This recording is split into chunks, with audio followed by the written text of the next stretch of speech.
할렐루야. 우리 주님의 높으신 이름을 찬양합니다. 오늘은 종료주일인데요, 옆에 있는 분들에게 인사를 하실 때 호산나 이렇게 인사를 했으면 좋겠습니다. 호산나 의미가, 잠깐만요, 호산나 의미가 Save us now, 우리를 구원해 주십시오 주님, 주님을 찬양합니다 하는 그런 의미인데요, 앞뒤 좌우에 계신 분에게 호산나 찬양하면서 우리 주님께 영광 돌리는 인사드립니다. 예, 호산나 호산나. 여러분, 종료주일의 유래를 다 아시고 계실 줄 압니다.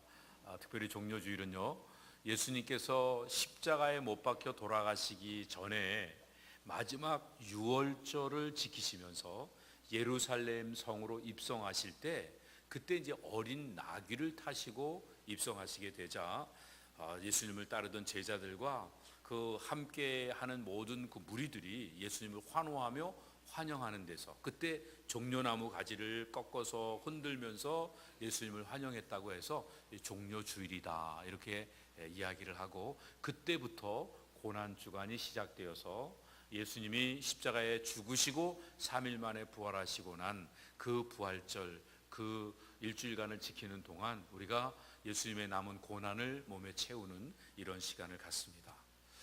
어떤 의미 속에서 보면 예수님이 이제 마지막으로 사역을 하셨던 그 소경을 고치시는 여리고에서의 그 사역이 이 어떤 면에서 이렇게 마지막으로 큰 기적을 행하신 일들이라고 볼 수 있는데, 여리고서부터 예루살렘 성까지는요 하루 길이면 됩니다. 그러니까 하루에 충분히 갈 수 있는 길이니까 그냥 하루에 다 마치고 들어가시면 될 터인데, 중간에 베다니에 하루를 머무십니다. 그리고 베다니 벳박에 있는 그 근처에서 또 예수님이 제자들 둘을 건너편 마을에 보내십니다. 그러면서 거기서 이상한 일을 하시는 겁니다. 평상시에는 안 하셨던, 다른 사람들이 이해할 수 없는 일들을 행하시는데, 그게 뭐냐 하면 남의 물건을 거저 가져오라는 것이었습니다. 예수님께서 건너 마을에 가면 나귀가 하나 매여 있는데, 그 나귀가 조그만 나귀 새끼다. 그 어린 나귀를 끌고 와라. 그런데 만약에 누가 왜 끌고 가냐 그러면 주가 쓰시겠다고 이야기를 해라. 그래서 그 명령대로 그 건너편 마을로 갔습니다. 그랬더니 거기에 나귀가 있었습니다. 어린 나귀를 풀어갖고 오려고 하는데 주인이 나서서 아니 왜 가져가냐 그래서 주가 쓰시겠다고 했더니 아무 말도 하지 않고 내줬습니다. 여기서 우리는 이상한 걸 발견하게 됩니다. 아니, 남의 거를 거저 가져오라고 하시는 예수님도 이해가 안 되고, 그 예수님이 말씀하셨다고 그걸 또 따라서 행하고 있는 제자들도 이게 이해가 안 되고, 더더군다나 아니 주님이 쓰신다고 그랬다고 그래갖고 자기 거를 남이 그냥 말도 안 하고 가져가는데 그거를 그냥 내주는 나귀 주인도 이해가 되지 않습니다. 그런데 오늘 본문 속에서 누가나 다른 복음서의 저자들은 뭘 강조하고 있습니까? 이 모든 일들이 하나님이 준비하셨다고 하는 것입니다. 스가랴 9장 9절에 있는 말씀 보면 우리의 왕이 오시는데 그 왕은 겸손하기 때문에 어린 나귀 새끼를 타고 올 거다라는 것을 예언하셨는데, 그 예언의 말씀이 이루어지는 그 현실이 실제로 나타나는 것을 제자들에게 보여주시기 위해서 그 일들이 눈앞에서 펼쳐지고 있는 것입니다. 제자들이 나귀를 끌고 와서는 자기 겉옷을 벗어서 안장을 만들어서 예수님 그 위에 올라타시게 했습니다. 근데 큰 나귀 같으면 도와줘야 되지만 어린 나귀니까 아마 타시면 발이 거의 닿을 것쯤 되니까 그냥 쉽게 혼자 타셨을 것 같아요. 그랬더니 나머지 제자들은 또 자기 겉옷을 벗어갖고 그 길에다가 쭉 깔았습니다. 그리고 이 감람원이라고 하는 이 감람나무가 많이 있는 그 산 기슭에서부터 예루살렘 그 성까지 내려가시게 됩니다. 그 내려가는 과정에서 사람들이 예수님이 오신다는 이야기를 듣고 눈으로 보게 되니까 그동안 예수님을 통해서 기이한 능력들을 체험했던 사람들이 모여들기 시작했습니다. 기쁨으로 모여들면서 예수님을 찬송하면서 호산나 호산나 찬양을 드리고 있습니다. 그런데 오늘 누가복음에 보면 호산나라고 하는 그 용어가 등장하지 않습니다.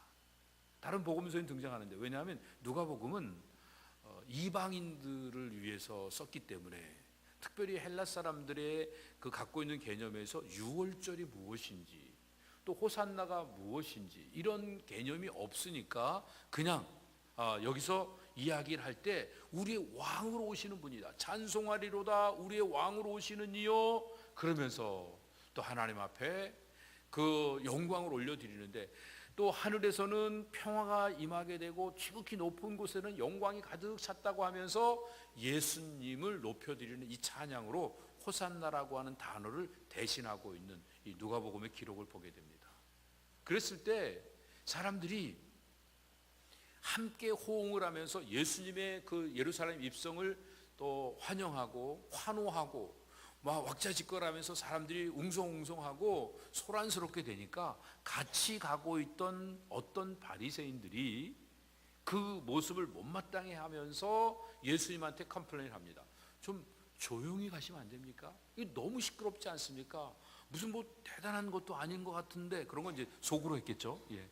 그러면서 좀 조용하게 해달라고, 이거 너무 소란스럽다라고, 제발 당신의 제자들 좀 조용히 잠잠하게 해달라고 이렇게 부탁을 하게 되니까 예수님이 평상시하고는 달리, 평상시는 자기의 모습을 드러내시기보다는 감추시려고 하시고 항상 조용하게 역할을 감당하려고, 사람들한테 기적이 일어난 것도 알리지 말라고 하셨던 예수님께서 그렇게 이야기하고 있는 바리새인들에게 꾸중이라도 하듯이 오히려 역으로 뭐라고 말씀하시냐면, 만약에 이 사람들이 찬송하고 또 환호하고 하는 일을 하지 않는다고 하면 하나님이 돌멩이들을 일으켜 갖고 환호하고 찬송을 하게, 소리를 지르게 만드실 거다. 그러면서 환호하는 군중들을 옹호하셨던 사건이 오늘 본문에 기록되어 있습니다. 우리는 여기서 평상시 예수님 모습과는 전혀 다른 모습을 몇 가지를 발견을 하게 됩니다. 가장 특이한 것은 예수님이 어린 나귀를 타고 예루살렘 성으로 입성하신다는 겁니다. 자, 예수님은요 왕으로 등극하시는 겁니다. 예루살렘 성에 들어가셔서 하나님 나라를 더 온전히 선포하시는 겁니다. 그런데 많은 군중들이 기대했던 것과는 다른 모습을 보여주십니다. 왜냐하면 왕은 일반적으로 백성들의 칭송을 받고 백성들의 섬김을 받아서 그 위에 군림하는 사람이 왕입니다. 그런데 예수님은요 오히려 자기 자신을 낮추어서 자기 자신을 희생해서 백성들을 구원하고 백성들을 섬기는 일들을 하시기 위해서 오신 왕이시기 때문에 말을 타고 많은 그 군대를 동원해 갖고 이 정말 많은 사람들에게 뭔가 굉장한 것들을 보여주는 이런 모습으로 등극하지 않으시고 그냥 겸손하게 나귀를 타시는데, 그것도 어린 나귀를, 거의 발이 땅에 닿을 법한 그런 나귀를, 그것도 별 안장도 없이 제자들의 겉옷이나 그 위에 깔아갖고, 그리고 그 나귀도 훈련받지 않은 나귀이기 때문에 기우뚱기우뚱하고, 그리고 얼마나 안쓰럽겠습니까? 어린 나귀가 짐도 아직 안 져봤는데, 그런데 예수님 몸무게가 얼마나 나갈지 모르지만 그 무거운 그 장정을 태우고 이렇게 걸어가는 그 모습이 얼마나 초라하고 꼴불견이었겠습니까? 그러나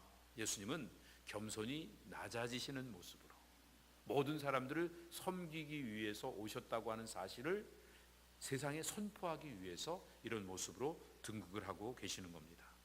그런데 우리가 한 가지 특이하게 생각해야 될 것들, 이렇게 예수님을 환호하고 예수님에 대해서 정말 환영을 하고 있던 인파들이 얼마 못 가서 바로 예수님을 십자가에 못 박아 죽이라고 저주하고 욕하고 예수님을 배반하는 안타까운 일들이 생기게 되었습니다. 왜 이런 일들이 일어나게 되었을까요? 여기서 우리는 중요한 한 가지를 우리가 깨달을 수 있었으면 좋을 것 같습니다. 자, 그들은요 자기 생각에 예수님이 왕으로 등극하시면 자기들이 현안의 문제들이 다 해결될 거라고 생각했습니다. 그 당시 사람들에게 가장 큰 문제는요 로마의 압정입니다. 로마의 지배를 받으며 주권을 빼앗긴 것에 대한 서러움을 가지고 늘 불편해하며 삶을 살았습니다. 그런데 하나님이 보내시는 메시아 구세주가 오시면 우리를 로마로부터 해방할 것이라고 하는 이 기대감을 가졌는데 그분이 오셨다고 생각하고 예수님의 예루살렘 입성을 환영했던 것입니다. 그런데 예수님께서 가만히 보니까 재판정에 끌려가시질 않나, 이제는 말없이 도살장에 끌려가는 어린 양처럼 질질 끌려다니면서 아무런 능력도 못 보여줄 것 같은 이런 안타까운 자리에 서 계십니다. 또 재난과 기근으로 인하여 경제적으로 어려운 난국들을 맞이하고 있는 그들이 예수님께서 오병이어의 기적으로 여러 가지 많은 능력을 행하시면서 물을 포도주로 만드시는 사건으로 많은 사람들에게 이 예수님과 함께 있으면 우리 먹을 거 걱정은 할 필요가 없구나, 사는 거 걱정할 필요는 없구나 하는 이런 확신을 안겨주셨는데 그 예수님께서 실제로 현실적인 필요에 아무런 관심도 갖지 않으시고 묵묵히 자기 길을 걸어가시는 모습을 보면서 예수님에 대해서 생각하기를, 우리를 진정 구원하는 분이 아니라 우리에게 아무짝에도 쓸모없는 분이라고 하는 생각을 그 무리들이 가질 수밖에 없었던 것입니다. 중요한 것은 예수님이 자기 생각에는 자기를 구원할 자라고, 자기에게 현실적인 도움을 줄 자라고 생각했는데 현실적인 상황을 생각해 볼 때 자기들의 판단 속에는 아무런 도움을 못 줄 사람이라고 생각하니까 예수님을 십자가에 못 박아 죽이라고 역으로 예수님을 이 로마 군정에게 내어주고 마는 이런 모습을 갖게 됩니다. 뭐가 문제일까요? 생각이 문제입니다. 사람은요, 생각을 안 할 수는 없어요. 데카르트가 옛날에 그런 얘기했죠. 나는 생각한다, 고로 존재한다. 생각이 좋은 거라고 생각이 들어요. 그래서 우리 신앙생활도 생각을 많이 해야 된다, 뭐 이런 얘기들 하잖아요. 그런데요, 우리가 한 가지 놓치지 말아야 되는 건, 생각은요 정말 위험합니다. 왜냐하면 생각의 뿌리는 이고입니다. 자아의 욕심입니다. 생각을 하면 할수록 나는 이기적인 사람이 됩니다. 생각을 하면 할수록 내 자신에게 함몰되어집니다. 생각을 많이 하면 할수록 나만 생각하게 됩니다. 그러면 생각을 안 하고 어떻게 삽니까?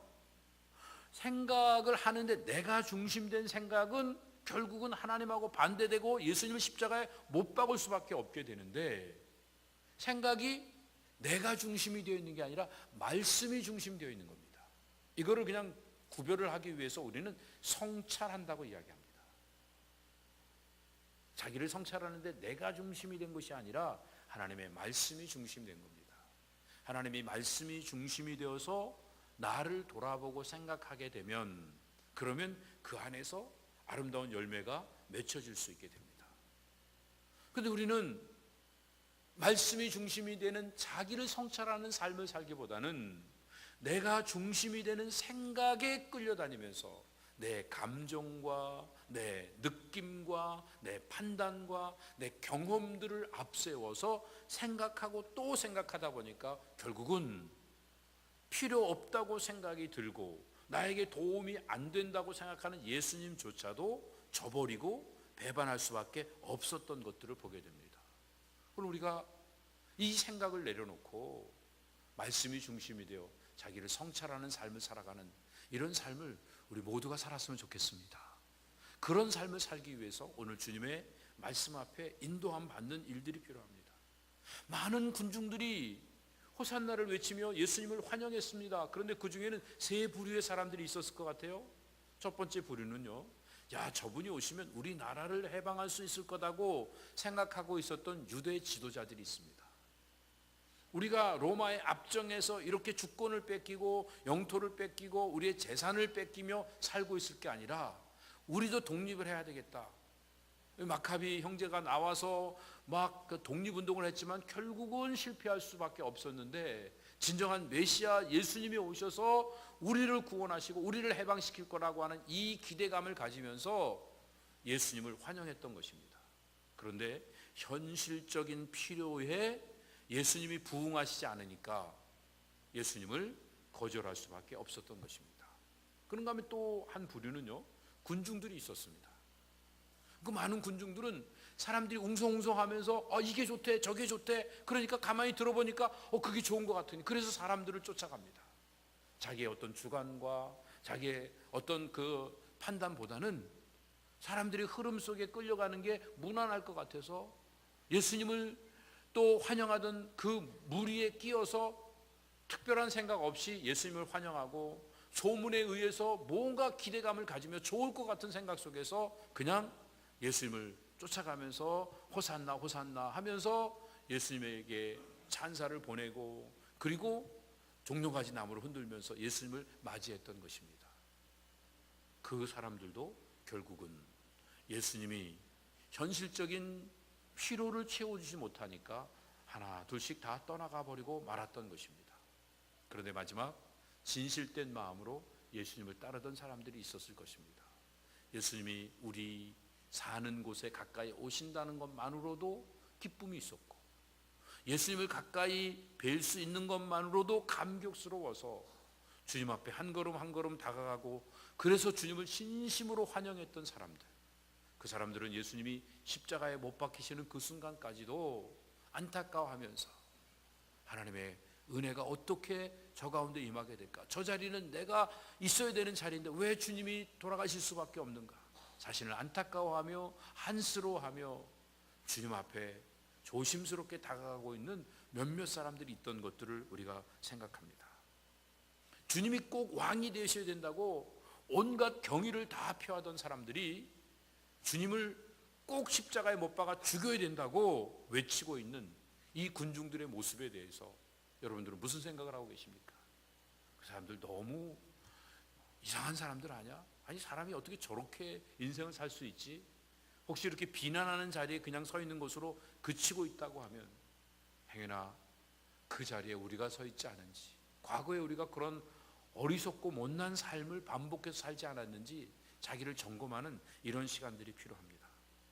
이 예수님께서 예루살렘에 입성하시는 사건은 자신이 메시아이심을 구체적으로 증명하는 이런 사건인 것입니다.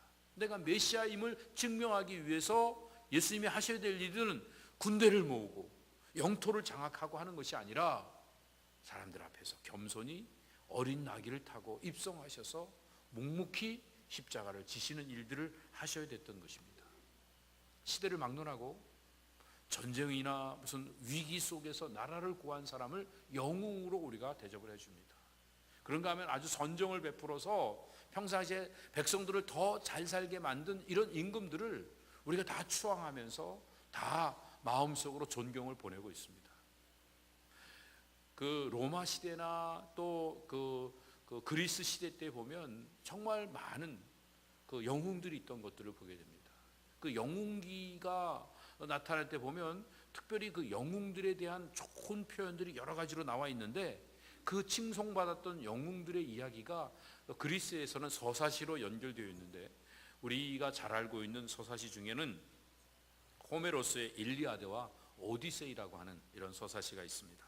여기에 보면 일리아드에 보면 그 두 개의 그 서사시에는 이제 트로이 전쟁을 배경으로 한 것들이 나오고 있는데, 이 일리아드에 보면 트로이 전쟁이 시작된 지 10년째 됐을 때 그 영웅이 등장하게 됩니다. 아킬레스라고 하는 영웅이 등장해서 사랑에 빠지기도 하고 또 배신을 당하기도 하고, 그러면서 그 가운데서 막 분노하고 싸움을 싸우고, 그래서 막 사람들한테 이 영웅적인 모습을 보여주는 이런 일들이 결국 헥토르를 죽임으로 인해서 나타나는 이런 역사가 펼쳐지고 있습니다. 그런가 하면 또 오디세이에 보면 트로이 전쟁이 끝나고 난 다음에 한 10여 년 동안 방황하는 가운데 오디세우스가 그 백성들과의 만남 속에서 여러 가지 일들을 하는, 모험을 하고 또 선정을 베풀고 하는 이런 일들을 이렇게 적어놓은 것들을 보게 됩니다. 그들이 행한 일들을 좋은 것들만 기록을 해갖고 영웅으로 추앙을 해서 사람들이 그를 경배하고 숭상하는 이런 일들이 계속 이어지는 것이 보통 영웅전들입니다. 로마에도 마찬가지죠. 로마의 황제 중에 아우구스투스 황제가 얼마나 그 선정을 베풀며 사람들에게 새로운 어떤 그 정치를 해나갑니까? 그동안에 또 황제들은요 자기 마음대로 뭐든지 했어요. 그런데 이 아우구스투스 황제는 자기가 할 수 있는 일들을 원로원에게 맡겼습니다. 그리고 원로원들이 할 수 있는 일들을 민정의 백성들에게 이렇게 나눠주는 일들을 가이드를 줬어요. 그러면 백성들이 얼마나 좋습니까? 자기의 주권이 생긴 것 같고, 그때부터 이 공화정치가 잘 시행되면서 백성들이 살기가 더 편해지면서 로마에 있어서 이 아우구스투스는 정말 위대한 영웅적인 왕으로서 많은 사람들에게 추앙을 받았던 것입니다. 그런데 예수님께서는요, 이들보다 훨씬 더 위대하고 또 의미 있고 가치 있는 일을 하셨음에도 불구하고 사람들에게 끝까지 추앙을 받지 못하셨습니다.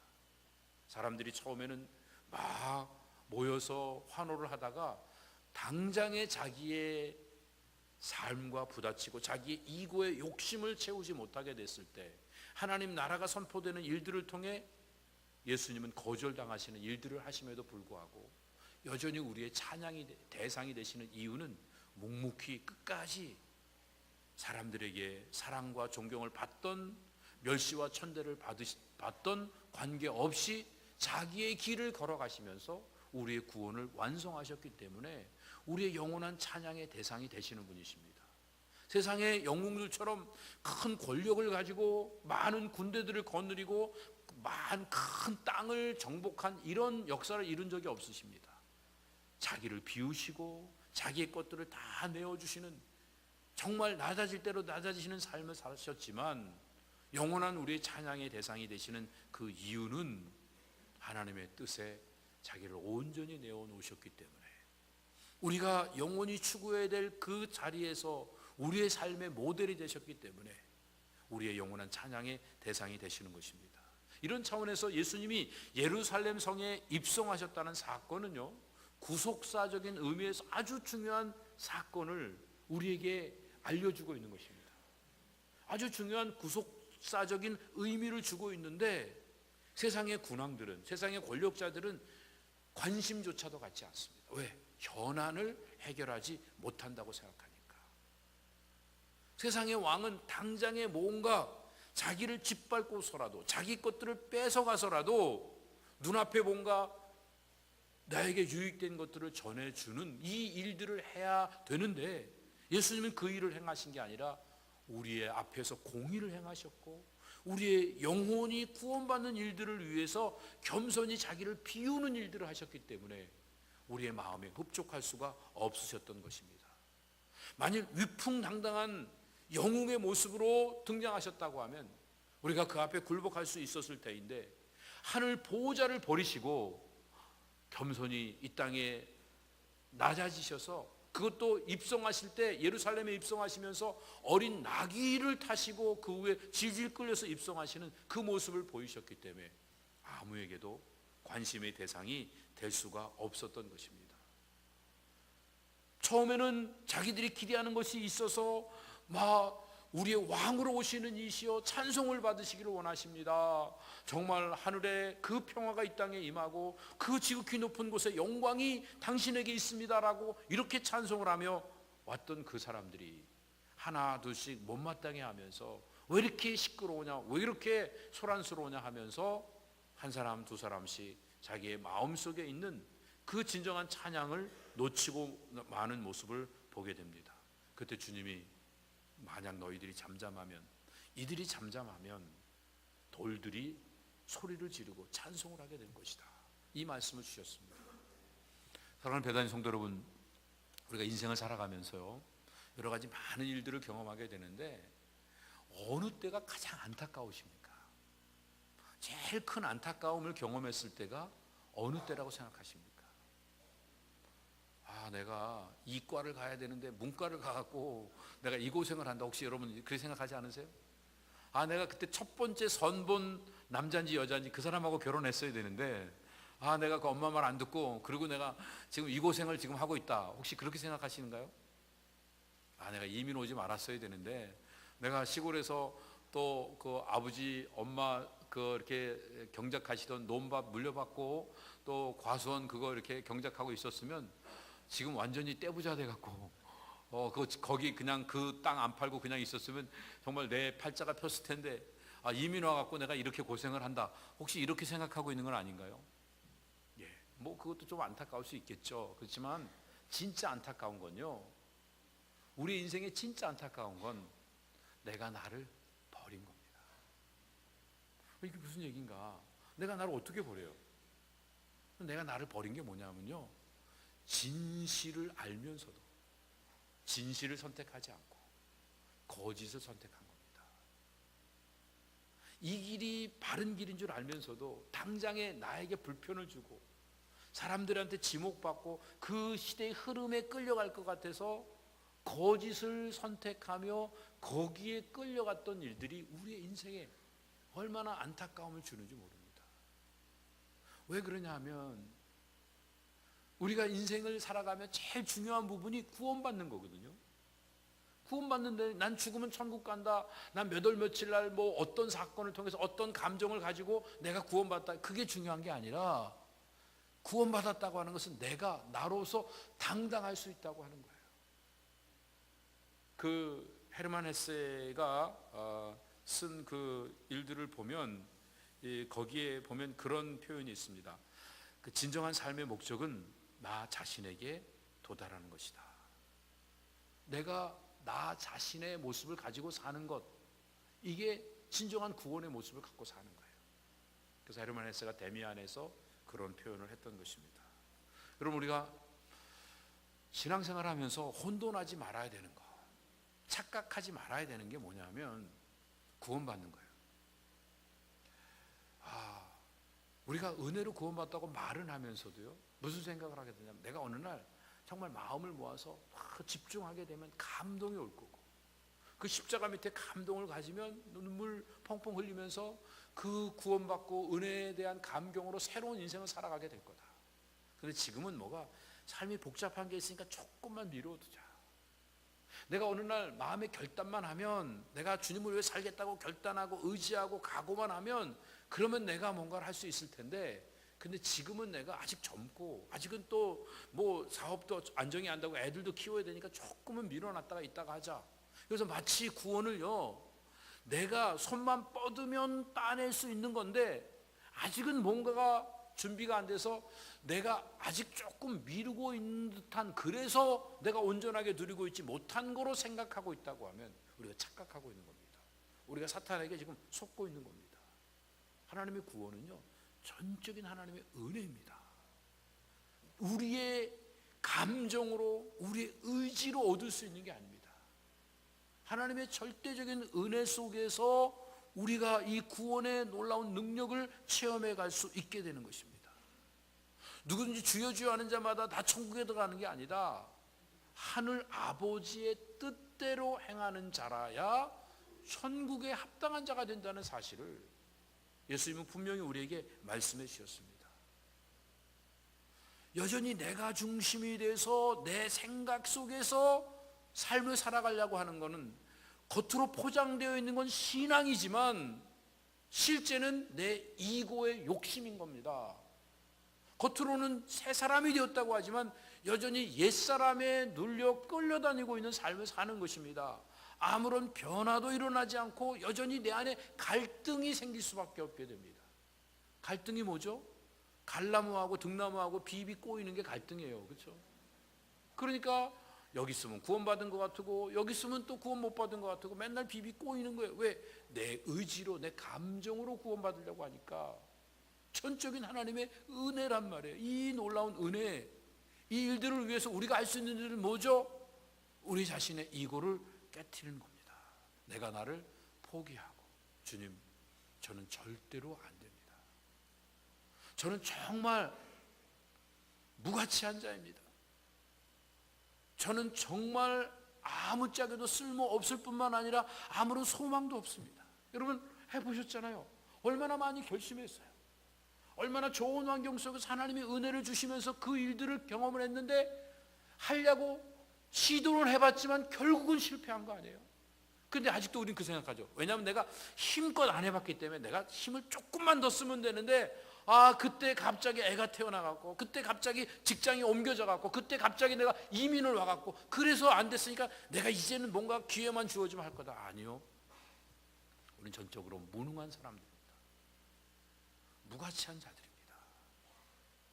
우리의 힘으로 의지로 할 수 없다는 사실을 깨닫고 나를 포기하고 주님을 의지하는 그 순간 하나님의 은혜 속에서 나의 나됨을 온전히 누릴 수 있습니다. 이게 뭐냐면 호산나입니다. Save us now. 근데 입으로는 Save us now 하면서 실제 미닝은 뭐냐면 Save me now. 나를 구원하시고 내 현실적인 문제를 해결해 주시고 당장에 이것 해결해 주지 않으면 나는 아무런 가치가 없으니까 나는 당신과 상관하지 않겠소. 나는 당신을 따라가지 않겠소 하는 이런 안타까운 모습을 가지고 맴돌고 있는 것이 아닌지 우리 자신을 점검해 봤으면 좋겠습니다. 스스로 한번 질문해 보자고요. 살면 살수록 내 삶은 주변에 있는 환경이나 또 주변에 있는 사람들과 조화를 이루면서 어울려 살고 있는지, 아니면 살면 살수록 주변에 있는 환경이나 주변에 있는 사람들하고 점점 분리가 되어지면서 외톨이로 삶을 살아가고 있는지, 겉으로는 뻔지르하게 신앙적으로 거룩하고 성결하게 산다고 이야기를 하고 있는데요, 삶이 부조화되어집니다. 만물 속에 적응되어지지도 못하고, 그리고 사람들과도 어울리지 못해서 그냥 좋은 사람 몇이, 좋은 일들 몇 가지만 하면서 그렇게 살면서 내 스스로 안위하고 살고 있다고 하면 우리는 내면적으로 갈등을 극복해 나갈 수가 없게 되는 겁니다. 세상적인 가치나 철학이나 세상의 법이 기준이 되어진 사람은 삶이 점점 균형이 깨어질 수밖에 없게 됩니다. 나의 나약함을 주님 앞에 인정하면서 하나님을 우러러 바라보고 십자가를 생각할 때, 십자가를 묵상할 때, 십자가를 성찰하게 될 때, 그때 우리가 외칠 수 있는 그 진정한 찬양이 찬송하리로다 우리의 왕으로 오시는 예수님이시여 우리를 구원해 주시옵소서, 그리고 우리를 다스려 주시옵소서, 이렇게 외칠 수 있게 되는 것입니다. 왜? 지금까지 행하신 모든 일들이 하나님의 은혜로 이루어진 것을 알기 때문에, 내가 구원받은 것도 하나님의 은혜고 내가 이 자리에 선 것도 하나님의 은혜다, 나의 나됨이 하나님의 은혜인 것을 알기 때문에 내가 나로서 행복해지고 나로서 평안해질 수 있게 됩니다. 내가 좀 못 살았어도, 내가 지금까지 좀 부족한 부분이 많았다 할지라도, 지금도 여전히 내 모습에 못나고 또 어그러진 것들이 많다 할지라도 주님을 바라보면서 주님이 행하신 그 일로 인하여 만족해하고 기뻐하는 이런 삶을 살 수 있게 되는 겁니다. 그때 하나님 나라의 유업을 누릴 수 있죠. 하나님 나라 유업이 뭐예요? 무슨 금으로 만들어 놓고 보석으로 만들어 놓은 어떤 것들을 누리는 게 하나님 나라 유업이 아니라, 하나님 나라 유업은 나예요. 나의 나됨을 누리는 거예요. 어떻게? 그리스도 안에서 예수님 믿고 십자가 밑에 있으면 내가 못 가졌어도 못 배웠어도 지금 여전히 못된 성격을 갖고 있어도 아무 문제가 되지 않는 겁니다. 제가 어저께 자다가 꿈을 꿨어요. 꿈 잘 안 꾸는데요, 꿈을 꿨는데 좀 너무 이상한 거예요. 이상한 꿈을 꿨어요. 제가 이렇게 졸업을 해야 되는데 졸업 대상에 못 들어간 거예요. 왜냐 봤더니 프레시맨 때 학점을 이수하지 않은 게 드러나게 됐어요. 제 생각엔 다 했다고 생각했는데 몇 가지 학점이 이수가 안 돼 갖고 졸업을 못 한대요.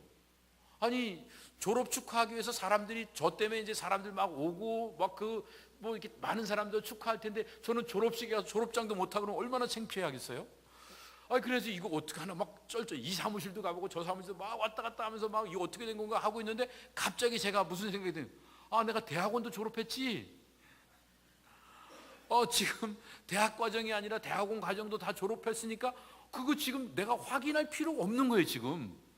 그거 지금 학점이 지금 제대로 나왔었는지 안 나왔었는지 이거 내가 하지 않아도 지금 내가 대학원 과정 다 마치고 목사 안수 받고 지금 내가 목회하고 있는데 이게 지금 무슨 상관인가, 이 생각이 드는 거예요.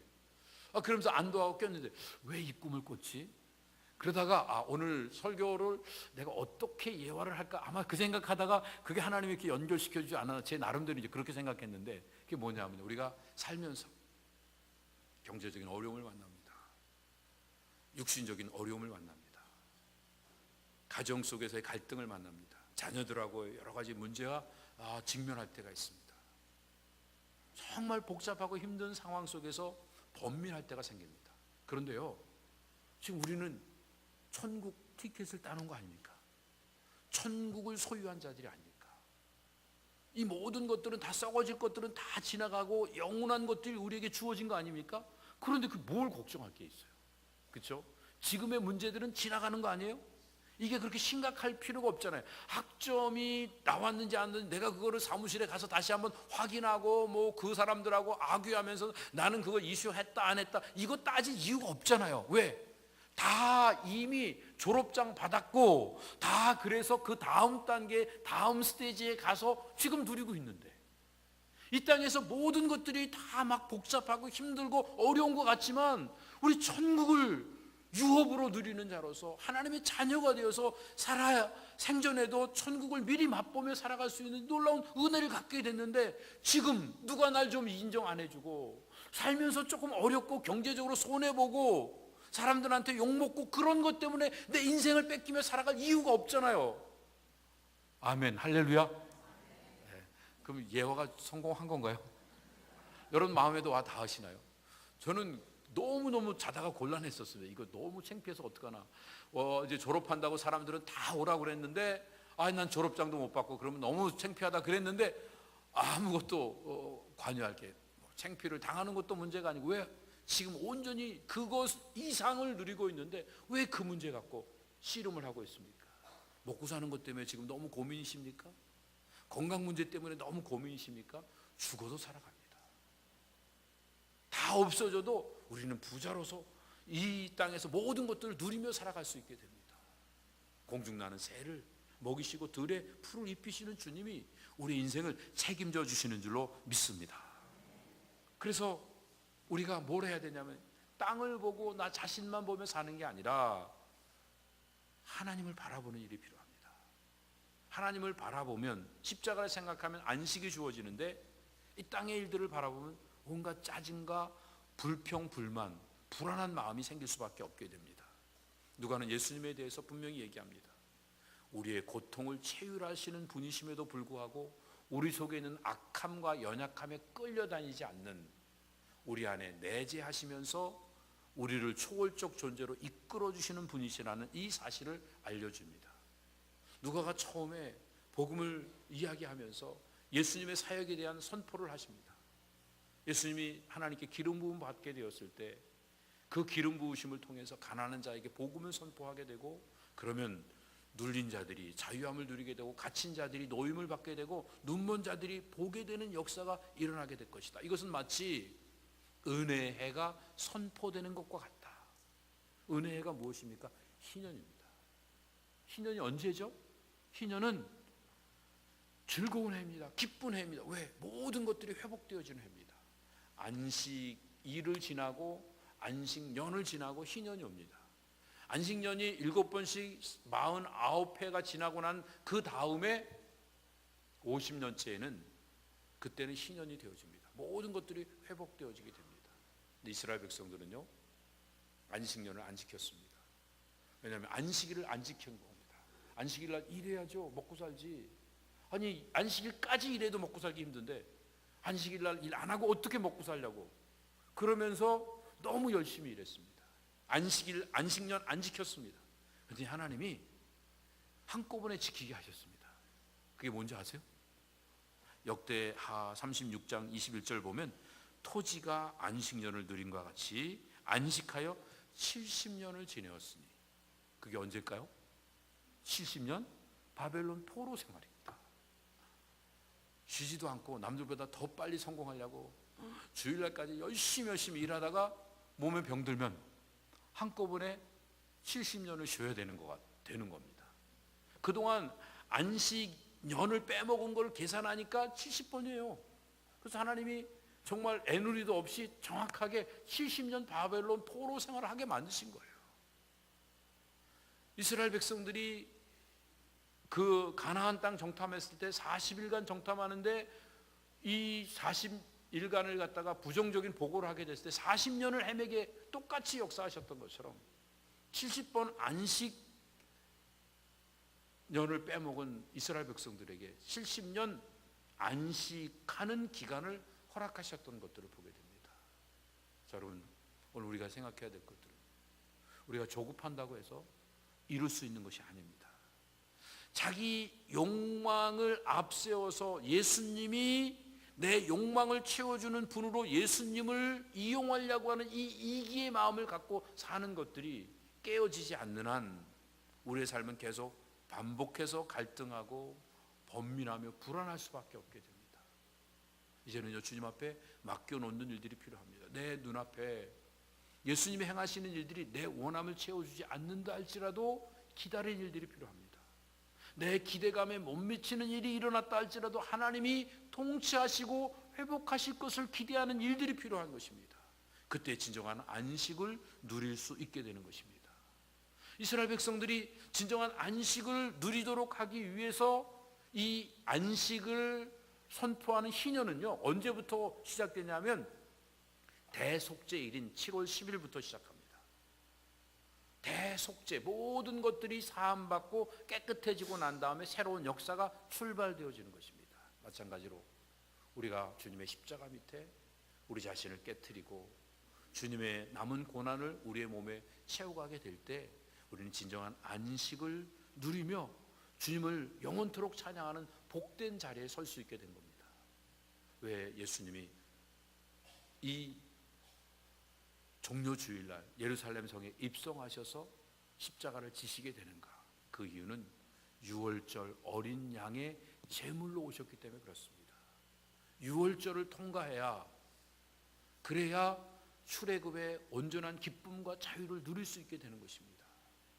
예수님이 우리를 자유케 하시기 위해서 희생의 어린 양으로 오셔서 죽으셔야 된다는 사실을 믿음으로 바라보면 우리는 조급하게 현실적으로 현안의 문제가 해결되지 않는다고 해서 속상하고 힘들지 않고 내가 십자가의 길을 걸어가면서 주님의 남은 고난을 채우면서 믿음으로 살게 된 것에 대한 감격을 가지고 주님 앞에 찬양과 영광을 올려갈 수 있게 됩니다. 오늘 종료주의를 지나면서 오늘부터 고난주간이 시작되어집니다. 진정한 부활의 영광에 참여하기 위해서 우리가 해야 될 일은 주님 걸어가신 그 십자가의 길을 걸어가며 우리가 주님의 남은 고난을 우리의 몸에 채워가는 것입니다. 내 원함대로 주님이 이 땅에 역사를 이루어주지 않으신다 할지라도 궁극적으로 우리를 구원하시기 위해서 자기를 희생하시는 주님처럼 우리도 당장의 내 이기와 욕심을 채울 수 없다고 할지라도 주님 앞에 내려놓고 누군가를 살리기 위해서 모든 사물과 함께 조화를 이루고 또 우리의 이웃들과 함께 조화를 이루기 위해서 우리의 삶을 나누며 더욱더 겸손히 낮아져 주님 걸어가신 십자가의 길을 걸어가게 될 때 우리 주님이 부활의 영광에 온 천하 만물이 그 앞에 굴복했던 것처럼 우리도 부활의 기쁨과 감격을 가지고 이 땅을 정복하는 아름다운 인생의 길을 걸어가게 될 줄로 믿습니다. 배단이 모든 성도들이 이 고난주간 주님의 고난에 동참하면서 주님 걸어가신 십자가의 길을 기쁨으로 찬미하며 걸어가는 귀한 삶을 살아가게 되시기를 예수님의 이름으로 축복합니다. 자비하신 아버지 하나님, 은혜 감사합니다. 오늘 주신 말씀 마음에 붙잡고 지금까지 우리가 어떻게 살아왔는지, 호산나 호산나 헛된 외침, 의미 없는 외침을 반복하면서 여전히 내 이기와 욕심에 끌려다니는 삶의 자리에 맴돌았던 지난 날을 십자가 밑에 못 박고 나를 깨트리며 주님이 우리에게 허락하신 그 놀라운 은혜를 겸손하게 마음으로 받아들이며 묵묵히 주님 걸어가신 그 십자가의 길을 따라갈 수 있는 우리 배단이 모든 성도들 다 되도록 은혜를 허락하여 주시옵소서. 그래서 우리 모두가 다 기쁨으로 부활의 영광에 참여할 수 있는 복된 성도들 되기를 간절히 구하오며 예수님의 이름으로 기도드립니다. 아멘. 자리에 일어나셔서 찬양 올려드립니다.